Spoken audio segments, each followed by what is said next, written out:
안녕하십니까. 정확한 분석으로 시대의 흐름 읽어드리는 와이타임스 정세 분석의 추복일입니다. 트럼프 대통령과 김정은 사이에 어떤 일이 있었을까요? 15일 날, 그러니까 미국 시간이니까 한국 시간으로 16일 되겠습니다만은 15일 공개되는 워터게이트 특종 기자인 밥 우드워드 워싱턴 포스트 부편집인 새로운 책이 나왔습니다. 경로라는 책이 나왔는데요. 이게 이제 상당한 화제를 끌고 있습니다. 이 책이 특히 관심을 끄는 것은 이 한반도와 관련된 그야말로 초미의 관심사들이 서술되어 있기 때문에 그렇습니다.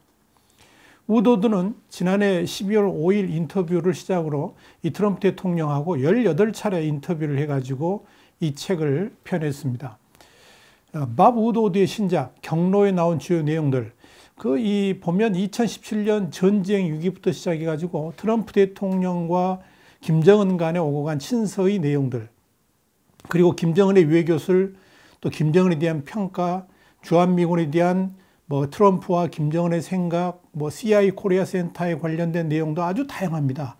이 엄청난 그리고 방대한 내용을 이번 시간과 다음 시간 2시간에 나눠서 여러분께 설명을 자세히 해드리겠습니다. 오늘 첫 시간은 먼저 2017년 전쟁 위기로부터 시작을 하겠습니다. 밥 우드워드의 신간 경로에서 특히 관심을 끄는 것은 2017년의 한반도 위기와 관련된 내용입니다. 트럼프 대통령은 이 밥 우드워드하고의 지난해 11월 5일 인터뷰에서 북한이 대륙간 탄도미사일, 그러니까 ICBM 시험 발사를 할 때 미북 관계가 최악으로 치닫게 됐는데요. 이 당시 상황을 회고하면서 뭐라 그랬냐면 이 북한과의 전쟁 위기가 그 누가 아는 것보다 훨씬 가까이 갔었다, 이렇게 말을 했습니다.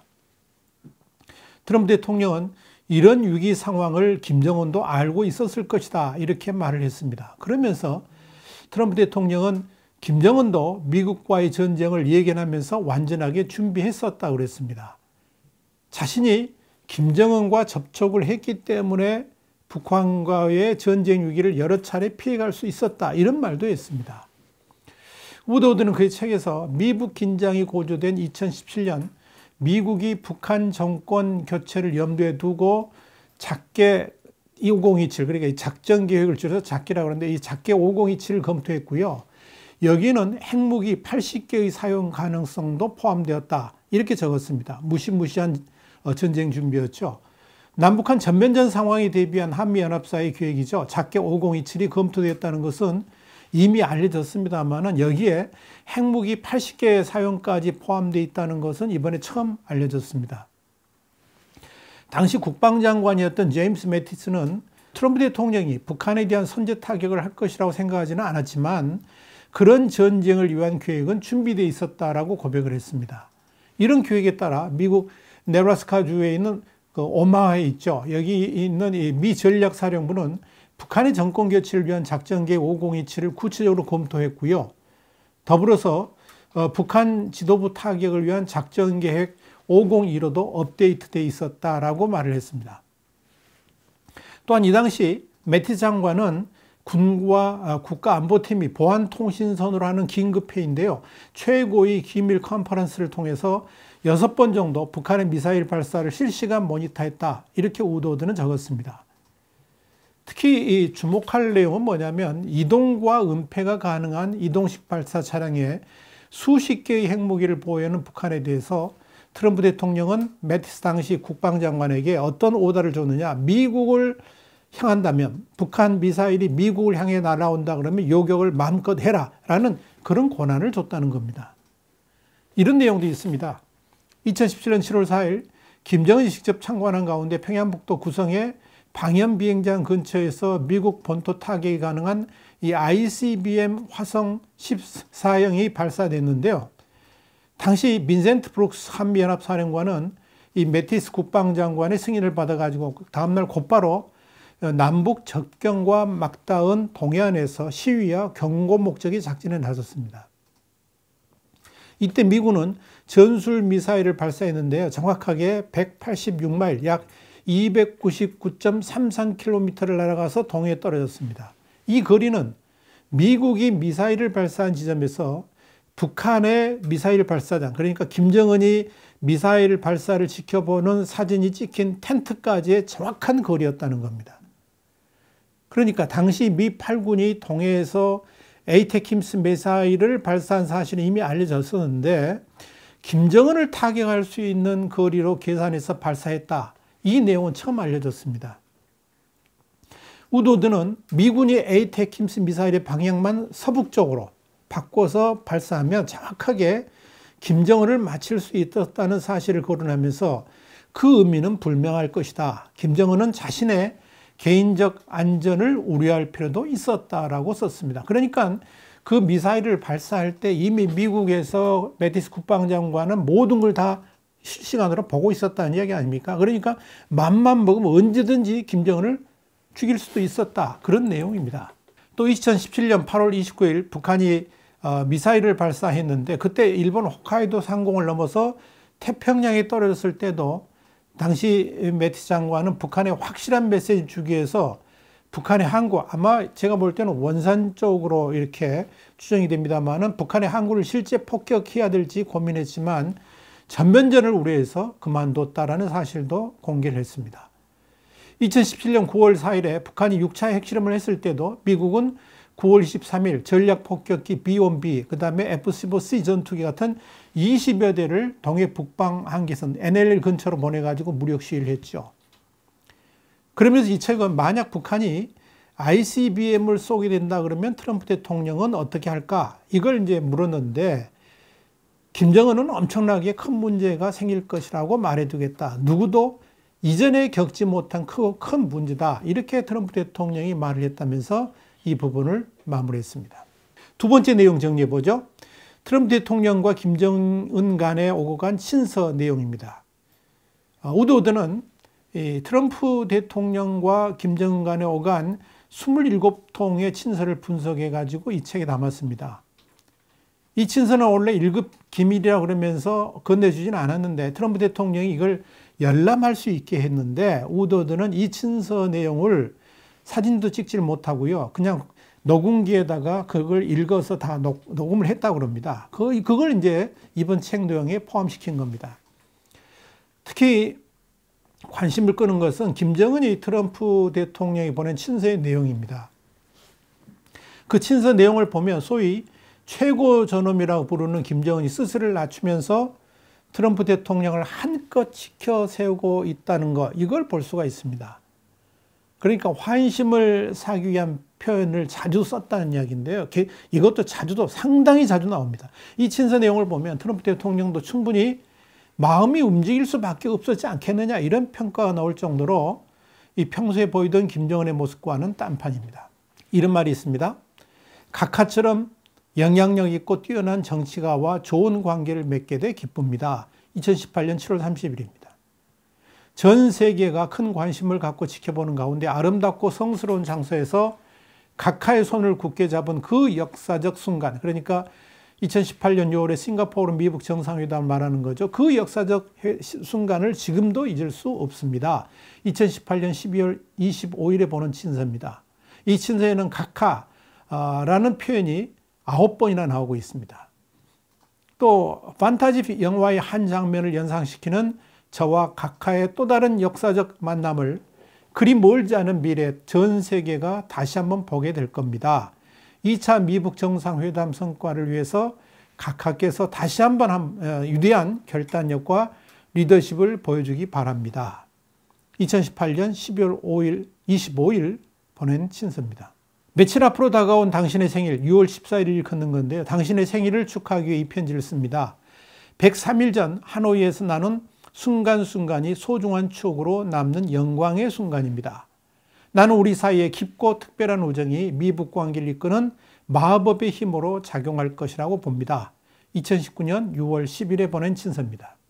이 우드워드의 책에 공개된 내용을 보면 한마디로 이 김정은의 사람 다루는 방식을 알 수가 있습니다.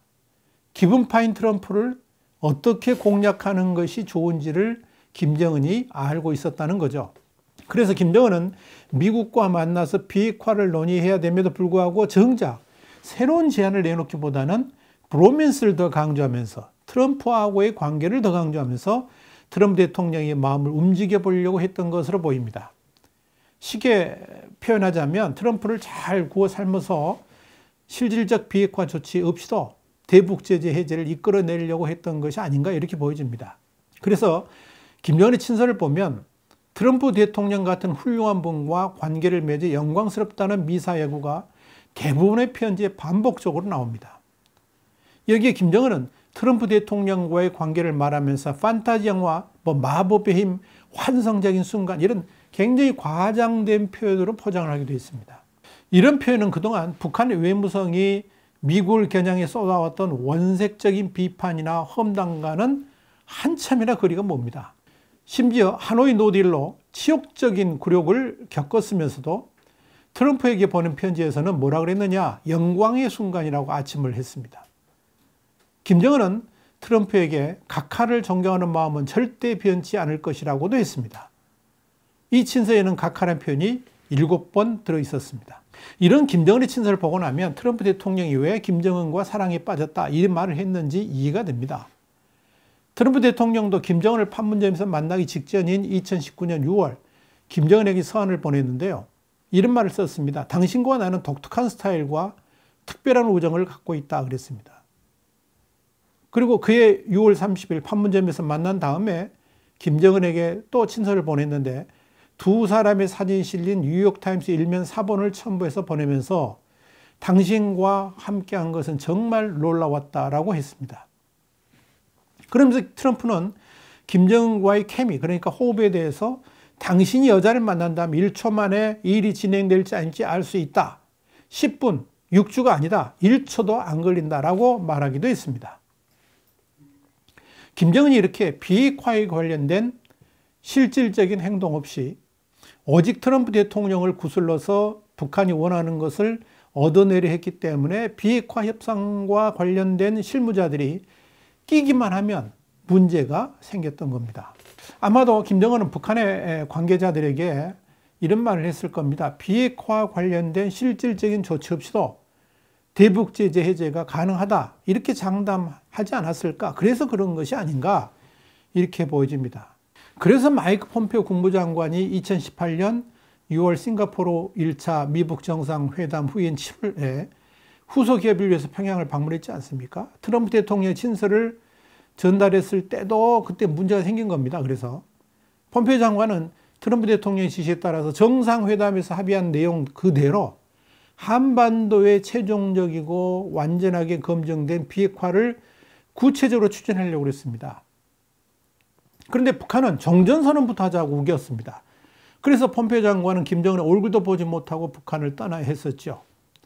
그러자 김정은은 곧바로 트럼프 대통령의 친서를 보내서 또 아부를 했습니다. 각하처럼 걸출한 정치가와 좋은 관계를 맺게 돼 기쁘지만 고대했던 종전선언이 빠진 것에 대해서 유감이라 그러면서 트럼프 대통령을 어르고 달래려고 했습니다. 그 친서를 받은 트럼프 대통령은 다시 김정은에게 완전한 비핵화를 강조했다고 그럽니다. 트럼프 대통령의 북한 비핵화 원칙이 흔들리지 않으니까 김정은은 그해 9월 다시 친서를 보냈습니다. 우리는 단계적으로 한 번에 하나씩 의미 있는 절차를 밟아가고 싶다 이렇게 말한 다음에 위성 발사구역 그러니까 대륙간 탄도미사일 ICBM과 관련된 시설이라든지 핵무기 시설의 완전한 폐쇄, 핵물질 생산 시설에 돌이킬 수 없는 폐쇄 조치를 취할 수 있다라고 제안했다는 겁니다. 그래도 트럼프 대통령이 버티니까 김정은도 한 발 물러선 거죠. 그런데 김정은의 제안을 구체화하기 위한 2차 미북 정상회담이 하노이에서 열리게 됐습니다. 그런데 이 자리에서도 김정은은 트럼프 대통령과의 좋은 관계, 그러니까 브로맨스를 통해서 적당하게 문제를 해결해 보려고 했습니다만은 이 트럼프 대통령은 오히려 영변 핵시설 폐쇄를 제시한 북한에 대해서 추가 조치를 요구하면서 회담이 결렬됐습니다. 김정은은 분명히 이 트럼프 대통령과 오고 간 친서를 생각하면서 2차 회담에서 확실한 해결을 자신했었을 겁니다만은 이 트럼프 대통령의 원칙적인 대응에 모든 것이 수포로 돌아가 버린 것입니다. 이렇게 노딜로 끝난 2차 정상회담 이후에도 김정은은 대내적으로 자력갱생의 자신감을 과시했습니다만은 트럼프 대통령에게는 다시 친서를 보내서 변함없는 비밀 구해 작전을 펼쳤습니다. 지난해 6월 10일에 보낸 친서에서는 이런 말을 썼습니다. 103일 전 하노이에서 나는 모든 순간은 소중한 기억으로 남는 영광의 순간이었다 그랬습니다. 그러면서 그런 소중한 기억은 우리가 미래 어느 날 다시 서로를 향해 걸어갈 때 내가 발걸음을 내디딜 추동력을 제공할 것이다 이렇게 썼습니다. 김정은이 이어서 당신을 향한 나의 존경심은 확고하다. 우리가 다시 마주 앉을 날이 조만간 올 것으로 믿는다. 그러면서 이 3차 정상회담에 대한 의지를 피력하기도 했습니다. 김정은의 친서를 받은 트럼프 대통령은 이틀 후인 12일 친서를 또 보냈습니다. 당신과 나는 독특한 스타일과 특별한 우정을 갖고 있다. 오직 당신과 나만이 협력해 두 나라가 문제를 해결하고 70년의 적대를 끝낼 수 있다. 그러면서 이는 역사적인 일이 될 것이라고 강조를 했습니다. 이런 분위기 속에서 주요 20개국 정상회의, 그러니까 G20 정상회의 참석차 일본에 있던 트럼프 대통령이 같은 달 29일 오전에 트윗으로 비무장지대 DMZ 회동을 제안했고 김정은이 이를 수락해서 판문점에서 만나게 된 겁니다. 트럼프 대통령은 판문점 회동을 마친 후 곧바로 김정은에게 오늘 당신과 함께한 것은 정말 놀라운 일이었다 그러면서 당신 나라의 잠재력은 정말 무한하다. 우리가 계속 함께 협력하면 믿을 수 없는 번영이 당신과 주민을 기다린다고 확신한다. 이런 내용의 친서를 보냈습니다. 연일 7월 2일 트럼프는 22장의 사진, 판문점에서 만났던 그 사진이죠. 그 사진과 함께 당신의 국가로 가로질러 넘어가고 중요한 논의를 제기해서 영광이었다. 그러면서 나는 당신과 주민을 위한 엄청난 번영으로 이어지고 당신의 핵 부담을 없앨 큰 합의를 타결할 능력에 엄청난 자신감을 갖고 있다. 이런 내용의 친서를 보냈습니다. 자, 문제는 이 다음입니다. 원래 정상 간 오고 간 친서는 공개하지 않는 게 원칙이죠. 특히 김정은 같이 절대적 또 신비적 권위주의를 추구하는 북한의 통치자 같은 이런 사람에게는 평상시 북한 주민들에게 대하는 것과는 완전히 다른 태도로 자신들이 미제국주의자라고 부르면서 타도 대상으로 삼았던 미국의 대통령한테 누가 봐도 아부성이 가득한 내용의 친서를 보냈다는 거, 이것이 만약에 북한 주민한테 알려지기로 한다 그러면 이건 심각한 치명타가 될 수도 있을 겁니다. 아무리 통제한다 해도요, 우드우드 책에서 나오는 김정은의 친서가 북한 주민한테 알려지는 것은 시간 문제입니다. 그리고 이 친서 내용이 공개되었다고 미국이 항의할 수 있는 것도 아닙니다. 분명한 것은 김정은의 속셈이 이번 친서로 다 드러났다는 거죠.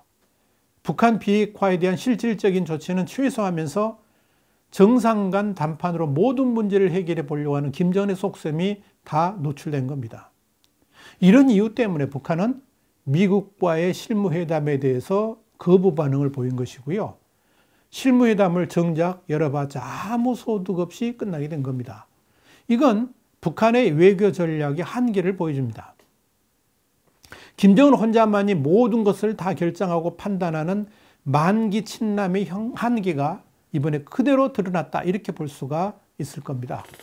자, 트럼프와 김정은 사이에 무슨 일이 있었을까? 다음 시간에 계속해서 말씀을 드리겠습니다. 아주 흥미진진한 내용들이 기다리고 있습니다. 다음 시간에 뵙겠습니다. 감사합니다.